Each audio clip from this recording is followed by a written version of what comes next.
We are back, and I'm here with Dr. Katherine Albrecht of the Dr. and Katherine Albrecht Show from 4 to 6 p.m. Eastern on the Genesis Communications Network. She's a dynamic radio personality, and she's written 6 books and videos, including the bestseller Spy Chips, How Major Corporations and Government Plan to Track Your Every Move with RFID, and The Spy Chips Threat, Why Christians Should Resist RFID and Electronic Surveillance. So thanks for joining us today. Hi, Liz. I'm really happy to be here in Austin. It's a lot of fun to be in Texas right now. A lot of things going on in this state. A lot of things are going on in this state. And it looks like on Monday you went to a public forum about the RFID. Yeah, unfortunately, as much as I love Texas, you guys are the epicenter of a pretty nasty attack that's going on right now, and that is the tagging of school kids with remotely readable radio tracking beacons, literally on tags around their necks. So we've got 4,200 children in the Northside Independent School District, which is one of the poorest, least performing school districts in the state of Texas, down in San Antonio, where essentially the administration has said, we will track you every 25 seconds using reader devices buried in the hidden in the ceiling, and we will make a record all day long of every place that you go. And yesterday, some colleagues, Heather Fazio from Texans for Accountable Government and I, headed over to the vendor, a company called Wade Garcia that manufactures these devices. And we were given a 3-hour interview and tour of their facilities, very small facilities. It sounds like it's a big manufacturing plant. It actually wasn't. During that, we actually got to see, he pulled up, Mike Wade, the creator of this product, pulled up a screen. And I have to tell you, Melissa, it was one of the most frightening things I think I've ever seen in terms of what the future is going to look like. So let me tell you what the future looks like. So each of these children is wearing a battery containing RFID transmitting beacon. It's active RFID. So unlike the other RFID that I've been fighting all these years that doesn't have a battery in it and you have to have a reader to pick it up, this actually transmits a signal. So every 25 it's transmitting seconds, a signal all the time. Yes, so every 25 seconds it sends out a little burst of electromagnetic energy that contains a unique ID signal in it. So it's a unique ID number. This pulse that goes out from these children has anywhere from a 75-foot to a 300-foot read range. So wow. Each child is sitting in the center of their own sort of electromagnetic cloud beacon, of data. but they're also getting rained on by the other children they're sitting next to. Exactly. So the entire school has now become this sort of emitting, You're just being bathed in energy all the time. It certainly raises real issues from a health perspective. And actually, let me address this really quickly while we're talking about it. As your viewers may be aware, I am a breast cancer survivor. I went through a very difficult 2-year journey battling breast cancer. And as a result, I am very sensitive just consciously of the sorts of things that affect our bodies and could trigger a cancer to come back or a cancer to start. And so now you've got these girls, and they're between the ages of 12 and 17, who are wearing an electromagnetic beacon literally between their developing breasts that is sending out this pulse every 25 seconds throughout the day. We calculated, I'm trying to remember how many hundreds of thousands of exposures this wound up to be, but it was an immense number. And I have to say that if I had a daughter that was attending that school, that I would be the very first person to say there's no possible way. Even if we don't have absolute definitive evidence that this technology causes cancer, we do have some evidence that seems to indicate that. We also have, other studies say it has no health effects. So the reality, we don't know. And the idea of using young girls as guinea pigs and to find out 10, 20, 30 years down the road that an entire school or an entire district developed breast cancer because of this exposure would be a horrifying outcome. So it's not just the microchips sending out these beacons, but when I talk about this horrifying vision of the future, what we were able to see on the screen was a blueprint, a map, if you would, of the school. And there were so many schools doing this. This is schools in the Spring Independent School District down in Houston that I was not even aware were rigged with this technology. I wasn't aware of that either. He pulled down a menu, and there was school after school, alphabetically. Like, when he pulled down the menu, you could only see the A's and B's. Wow. That's how many schools are doing this. So he pulls this down, and he clicks on just a random school, and then the blueprint of the school comes up on the screen. And in this blueprint, what you see is the picture of the school, and then circles. And each of the circles inside of it contains 2 boxes, which is a number of students in that circle and a number of staff in that circle. So there may be like an 8 and a 15, or a 2 and a 1. When you click that, it gives you the names of the people that are physically located in that, within that circle. Now, he's doing this from Texas, from San Antonio, looking at schools that are hundreds of miles away from this kind of command center. And we should all trust him to be okay with that information. He developed a program, so I'm not sure how trustworthy that is. But as he pulls it down, you could then pick any one of the names and click it, and then bring up that person's picture and their name and all of their personal information and their student ID number, and you now know exactly who's in that circle. So you're turning a school into an electronic concentration camp, basically. It is, and what's fascinating about it is I've never actually seen a system for tracking and tagging people that worked that seamlessly. I've seen a lot of systems that make efforts to try to tie in video cameras and do various things, but I've never actually seen in real life a system that does track people in that way. So as we were leaving, just driving through the streets of San Antonio, we stopped at a traffic light. You know, they have the cameras now at the traffic lights, which 10 years ago was horrifying in and of itself. And I thought to myself, all they're going to need to do is get each of us to agree to carry or wear something like that. And then they're going to be able to do that. The police or the FBI, the federal government, would be able to log into a control center, just like he did, and pull down from the menu Austin, Texas, and then pull down from the menu your street, and then pull down from the menu your home. Oh, gosh, and actually horrifying. Determine who's in your home, or who is at the traffic light, or who is fill in the blank. So it's the ability to do that is here. And the only thing standing between us, and this is why I'm such a big fan of InfoWars, the work that you do, Melissa, the work that Alex does, because the only thing standing between us in that future is the fact that people will say no.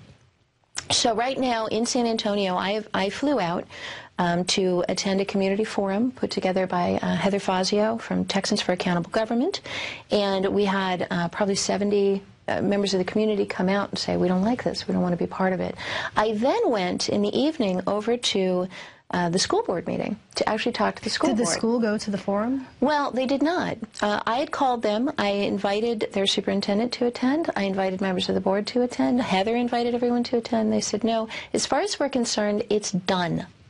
Oh, good. So they don't want input any longer. So as far as they're concerned, it's done. That was the one piece of feedback. And even the vendor, said he got sick at the last minute, couldn't come. So of course. It was really just people on the opposition side when we made every effort to try to give them an opportunity and a forum to give their side. Well, his product is so wonderful. Why wouldn't he want to come and talk about its merits? Yeah, you kind of wanted. Well, he did invite us in to tell us all about its merits, and we captured all that on video. So that should be interesting. But when the city council meeting took place, and it came time for the public comments, the community comments, and my name was on the list. I had gotten in early enough to have my name on the list to speak.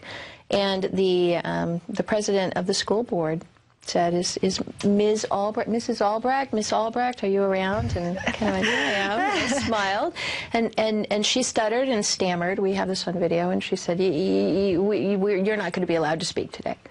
Really? See, that's interesting, because I was there for a protest as well earlier on in this fight, and it was probably 20 community members who showed up specifically to talk about this issue.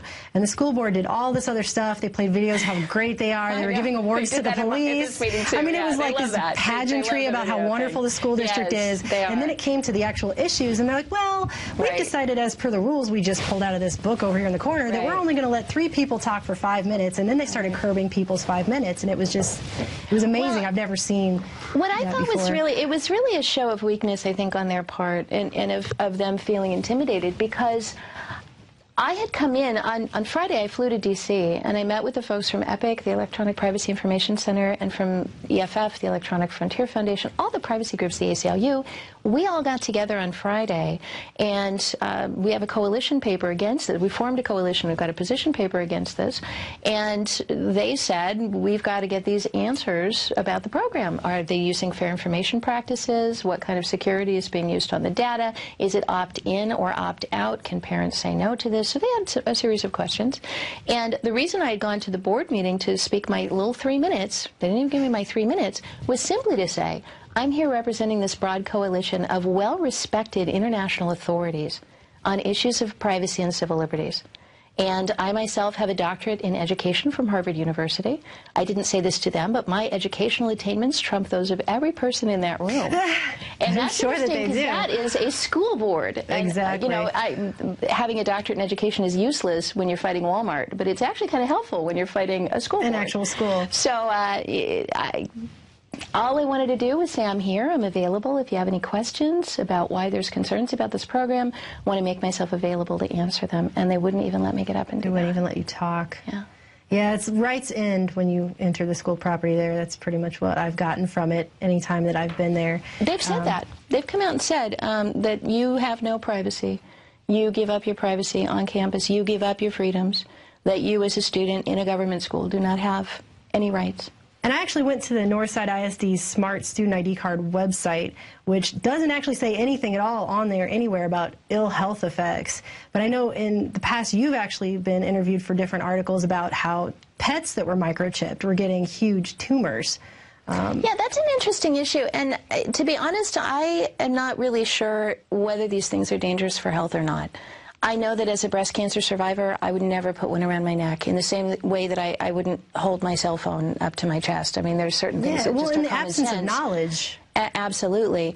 But it really was the health issues that put an end to human shipping in the U.S. because back in 2006, it came to our notice, a woman named Jeannie, whose bulldog Leon had developed a fast-growing tumor around his microchip, did a whole bunch of research and discovered that there was a whole cache of articles that had been published in toxicology journals and like obscure chemistry journals and obscure biology journals that the animals that they were microchipping for laboratory studies were developing cancer around the microchips. So what happens in a laboratory, you'll have 100 mice, and you'll decide that you're going to have a control group of 50 that just are normal, and then your other 50 are going to get some sort of experimental drug or intervention, and then you see what happens. What they discovered, though, was that they were microchipping all 100 mice so that they could easily scan them and identify which mouse was in which group, but the ones that received the chemicals were getting cancer around the chips, and then they looked and discovered that the ones that hadn't had anything done to them but the chipping were getting cancer around the chips too. And even though it wasn't what they set out to study, the findings were so significant and were messing up their research so badly that they began publishing these articles. So there was a whole series of them, half a dozen or even more, and in every one of them they said that the microchip was the cause of the cancer that they were seeing. Wow. And these are cancer researchers. That's what they do. That's what they do, get down into the microscopic level and take a look at what cellular change occurred around the microchip that was causing the cancer. So when we revealed that information in 2006, 2007, we actually were able to put an end to the microchipping of humans. And it was really around that health issue. At that time, Blue Cross Blue Shield was implanting patients. They actually had a trial with diabetic patients that were receiving microchips to manage their electronic health records in the event that they went into a coma or went unconscious. And it's always how it begins. It's to help you, right? It's absolutely. Always, this is going to help you. It's good technology. With tanks and guns. They come and say, "Oh, it'll be more convenient. It'll be safer." And of course, when people are frightened, fear is a great way to get people to give up their liberties. Exactly. So it was. We have on pretty good authority that the people who were in that trial actually had their chips removed. Wow. So now it remains to be seen whether it's going to be a health issue that puts it into this, a security risk that puts it into it. The real scary part to me is not even the health issue. It's the fact that when these kids leave campus, they're beaming out that unique ID number at a huge swath of distance. So any predator that is able to pick up the Heather Fazio had talked about that, is able to you can buy those trackers, right? You can get them like on eBay. Stand outside a child's home. Yes, stand outside a child's home and identify whether the child is home, look in the driveway and see that there's no car there, know that the child's home alone. That's horrifying. I mean, it's truly frightening. Yeah, Heather was able to actually do a FOIA request and get a list of all the names of the kids from the Northside ISD in that request. Yeah. And so she was talking about, I had read that if you just pair that up with buying an RFID tracker, there you go. I mean, it's horrifying, the implications. You couldn't just buy it off the internet. I suppose that's the one silver lining. You would not be able to just buy it off the internet. Okay. You would have to engineer it. But the parts used, they operate at 433 megahertz, which is a hobbyist frequency. It's not licensed by the FCC. It's not a special frequency that only certain people can use. It's broadly available. The parts to put it together are widely available on the internet. So it would be a little bit of work, but not more work than a truly determined stalker person would do. Put in. That's horrifying. And I think, like you spoke about, you were a cancer survivor. My mother, 5 years ago, she was diagnosed also with non-Hodgkin's lymphoma. And the sad state of affairs in our world today is that the first thing that happened when they told her you have stage 4 cancer, we had to sit and go, well, what could it be? Is it the GMO that has been shown in independent tests to cause tumors in lab rats? Is it, you know, the CFL light bulb? She had filled her house with these light bulbs that are always putting out that really high low frequency wave, and she's closed in with that all night long. Is it that? I mean, is it, you know, all the chemicals that are being sprayed on the food? Is it this constant inundation with all the other frequency that's around us all the time, the smart meters? And she was living in a place that had that. I mean, and you just don't know anymore because we have so much stuff happening all around us all the time, and you have to follow the money on some of these things. I mean, isn't this Northside ISD, aren't these people standing to make a substantial amount of money off this as well? This is a couple hundred, it was a $200,000 contract to put this in, and this is just the pilot. So this is 4,200 kids out of over 100,000 students in the district. So do the math. I mean, you multiply that out, and you've got literally millions coming into this small company. When we interviewed them on camera yesterday and said, you know, what would it look like if you got the contract for the whole country? You know, and their eyes just lit up. I mean, obviously, that's an immense contract. That's the plan, I think, too. I think that's the ultimate goal. Once you've got the kids tagged, and once you've got them accustomed to this idea that authority figures, government authority figures, which is what school officials are, that government authorities can have the moral, legal, ethical right to track them, they're going to grow up into adults who aren't going to think twice when the next move is to put them on the street corners and at the entrance to the grocery store and every other place in the public arena. And then you're going to wind up with exactly what I was describing, where we're there in our car at the corner, and somebody somewhere could zoom in on that little circle and say, oh, there's Katherine Albrecht sitting in a car with Heather Fazio, and oh, they're going northbound. And the ultimate plan to tie that into the cashless society, where they tie your finances in with your smart grid well, and information. then that brings you, of course, to the mark of the beast, because you know, that's what was predicted 2,000 years ago. You know, the idea, Melissa, that 2,000 years ago, a scraggly guy, age 80, in exile on an island off the coast of Greece, who was the Apostle John, would have a vision and be able to predict that 2,000 years later we'd have a world in which people could buy and sell with a number. Mind-blowing. A world where there would be one government for the entire globe. A world, even for him, even the idea that you would be able to identify all people, rich and poor, free and bond, you know, great and small, was incredible. They didn't even know it was over the next ridge in many cases. And yet now we're able to pinpoint the entire globe from a satellite and find a quarter lying in somebody's backyard. So, you know, to me, when people ask me what's happening, how does it tie in with biblical prophecy, I always say, you know, if the world were going, well, first of all, the world's going to hell. I think everybody agrees it's going to hell. I think so, in a handbasket. And you don't have to be a Christian to say that. No. If it were going to hell randomly, I'd be scared. If it didn't look like what was in the Bible, then I would be nail-biting scared. Exactly. But the fact that it's going to hell in precisely the way that we were told it was going to happen, then I have to say, okay, well, he's not going to get that part right and not get the next part right, too. Exactly. And that's the good news that comes in, is that in the end, the good guys win. Exactly. So that's what I cling to, and that's what helps me to get through these dark times. And then the other thing is, you know, I've been doing this since 1999, and I've given many interviews that depressed and discouraged people. You know, not on purpose, just telling what I knew. I at one point had a woman reach out to me via email, and she said, Katherine, you really need like a crisis hotline for people who've heard you speak, who are so stressed out that we're freaking out. You need some kind of phone number people can call for counseling. And I went, I don't want to do that to people. That's terrible. So that is why I stepped back and I said, instead of just giving people bad news, you've got to give people solutions. You've got to give people the positive. So this would be a good time to thank StartPage, the world's most private search engine, for existing, first of all, to give us an alternative to Google. So we've got a way to go online and not be tracked, but also for helping to fund my trip to San Antonio and supporting the privacy work that I'm doing right now. So there is good news. There are things that we can do. We can opt out.